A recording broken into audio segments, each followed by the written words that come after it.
foundation লাগাইছ এমনি একটা foundation লাগা আরে দেওস না বৃষ্টিটা কমছে পরে কি রোদ্র উঠছে তো স্কিনটা কালো হয়ে যাবো না এলিয়ে লাগাই দিয়েছে আর কি ঠিক আছে না রোদ্র উঠছে তো সানস্ক্রিন না লাগাবি ফাউন্ডেশন লাগাইতে সুদ করে পাগল চলে সুদ করে নাকি তা ফাগলে তুমি গেলি গা এটা তো আমার স্কিনটারে প্রোটেক্ট করবো তুই একটা কথা জানোস নি কিতা আগের দিনে মা জনে চুলার মধ্যে লাগতে চুলার মধ্যে জনে ভাত রানতো তো ভাতের ডেকটা আছে না ডেকটা চুলার বনের আগে কিতা করতে জানোস নি মাটির এটা কিতা কয় প্রলেপ মাটির প্রলেপ দিত তেলিকা দিত চুলার লাকড়ির আগুনটা ডাইরেক্ট যাতে ডেকে না লাগে মাটির লেপটার মধ্যে লাগতো লাগিয়া মাটির লেপটা কালি হইতো বুঝছো বুঝছি বুঝছি তো এটার লগে তোর এটার কি সম্পর্ক এটার তো কথা বুদ্ধি থাকলে শ্বশুর বাড়ির থাকতে খাওয়ান লাগে না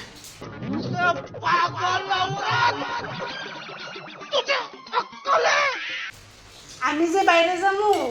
আমার স্কিনটা ডাইরেক্ট সূর্যটা জল লাগবো আমার স্কিনটা কালো হইব নি তা আমি যদি ফাউন্ডেশনটা লাগাই ডাইরেক্ট তো আগে ফাউন্ডেশনটা কালো হইব তো আয়েসে যখন মুখটা দিয়ে এলাম ফাউন্ডেশনটা উঠে যাবো গা তাহলে আমার মুখটা পরিষ্কার হয়ে যাবো গা কি কালো টেকনিক না বুঝলি টেকনিক এদিকে কয় টেকনিক ভালো ভালো টেকনিক আমার তো শিক্ষা লইও আমার তো ইউজ করে লইও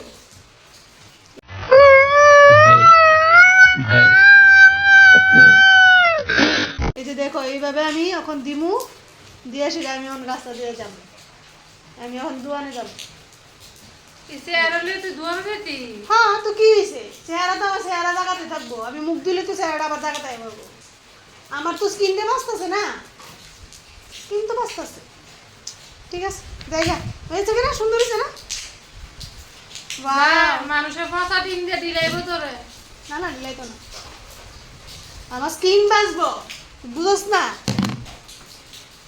এদের কয় মাটির প্রলেপ মাটির লেপ দিছি আমি আমার গালের মধ্যে অনেক কালিটা উঠলে